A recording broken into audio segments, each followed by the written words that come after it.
Christmas, the whole Christmas season. No, please don't ask why. No one quite knows the reason. It could be perhaps that his shoes were too tight. It could be his head wasn't straight and just right. But I think the most likely reason of all might have been that his heart was 2 sizes too small. But whatever the reason, his heart or his shoe, he stood there on Christmas Eve, hating the house, staring down from his cave with a sour Grinch frown at the warm light windows below in their top, for he knew every who down in Whoville beneath was busy now hanging a mistletoe wreath. And they are hanging the stockings, he snarled with a sneer. Tomorrow is Christmas, it's practically here, he growled with his green fingers nervously running. I must find some way to stop Christmas from coming, for tomorrow, he knew. Although so girls and boys will wake bright and early to wash for their toys, and then of the noise makes noise. There's one thing I hate of the noise.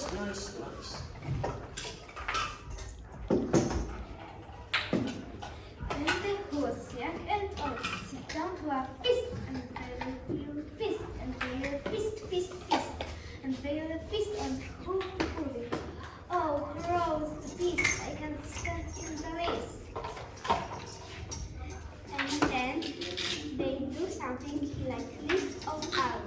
Every school down in Whoville, the tall and the small, would stand close together with Christmas bells ringing. They would stand hand in hand and do school would start singing.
And the more of Grinch fact of this whole Christmas thing, the more of Grinch fact.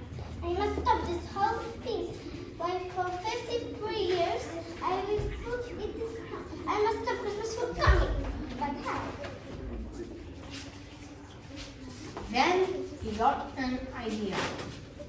An awful idea. The Grinch had the wonderful, awful idea. I know just what to do. The Grinch laughed in his throat. I'll make a quick Santa Claus hat and a coat. What a great Grinch trick! With this coat and this hat, I look just like Saint Nick. All I need is a reindeer.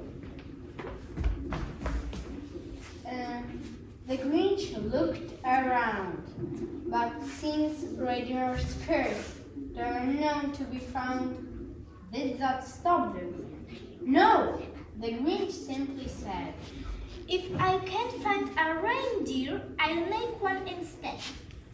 So he took his dog, Max, and he took some red thread and he tied a big horn on the top of his head.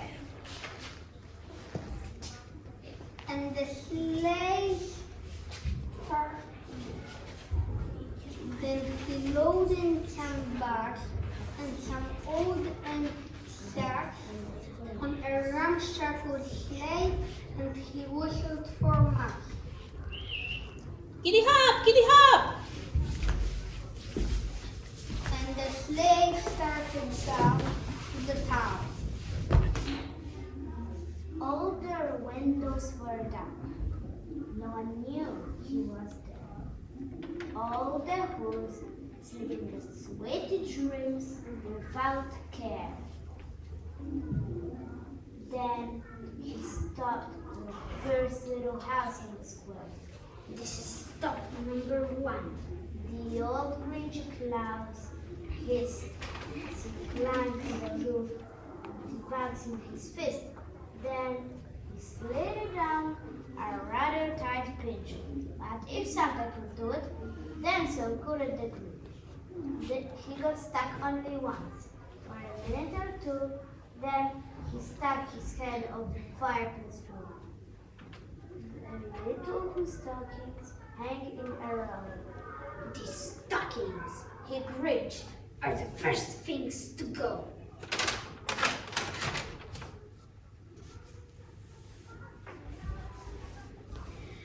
Then he slithered and snug with a smile most unpleasant around the whole room, and he took every present: pop guns, bicycles, roller skates and drums, checkerboards, tricycles, popcorn and plums.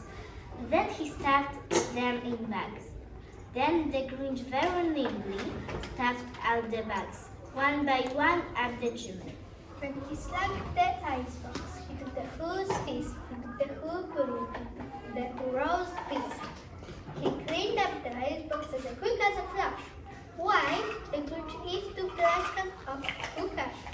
Then he slapped down the hood, opened the chimney lid.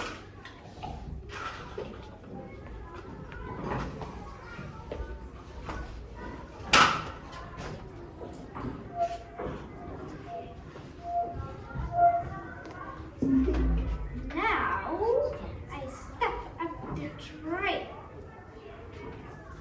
As the Grinch took the tree, as he started to shop, he heard a small sound like a crocodile. He turned around fast and saw a small horse. They told Cindy Lou who was normal, but she sent at the Grinch and said, Santa Claus, why? What are you taking our Christmas tree? Why?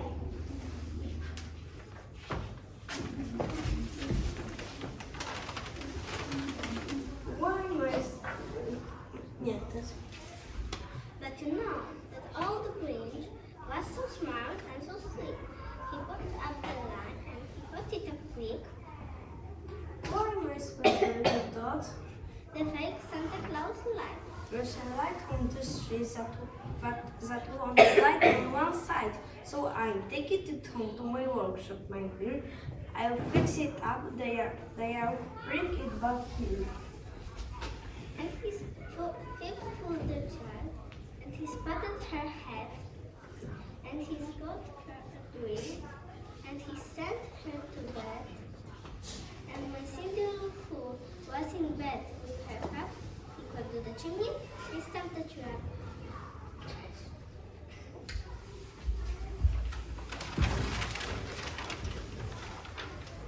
Then he did the same things to the other whose houses, leaving crumbs much too small for the other whose mouses. It was quarter of dawn, all the who's still in bed, all the who's still snooze, when he packed up his sled. Packed it up with their presents, their ribbons, their wrappings, the ducks and the tinsel, the trimmings and trappings. 10,000 feet up the side of Mount Crumpet, he rode with his load to the tip top to dump it. Pooh, pooh, to the who's. He was Grinch behind. They finding out now that no Christmas is coming.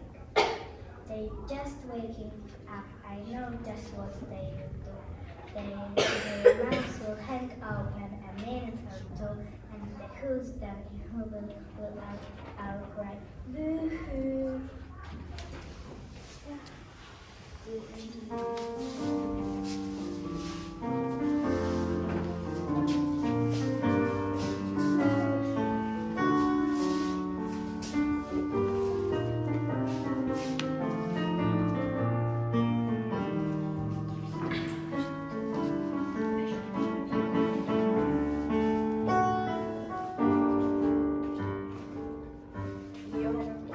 You're a mean one, Mr. Grinch.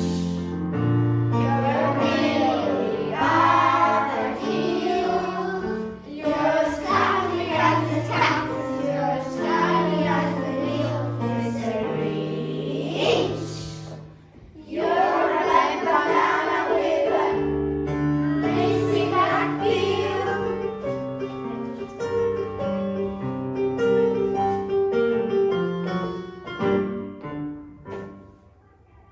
That's a noise. That's a sound we must hear.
Every who down in Whoville, the tall and the small, was singing without any presents at all. He hadn't stopped Christmas for coming. It came.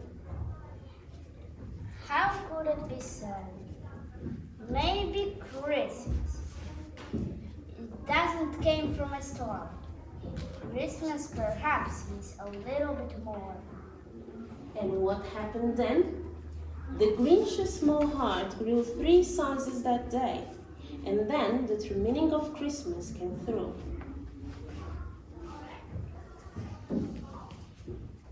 And now that his heart didn't fit quite so tight, he reached with his load for bright morning light. And he smiled in his soul, and the servant man cried, cheerily blowing, "Hoo hoo!" and he shouted. He rode into Whoville. He brought back their toys. Merry Christmas! He brought everything back, all the food for the feast, and he himself, the Grinch, carved the roast beast. Merry Christmas!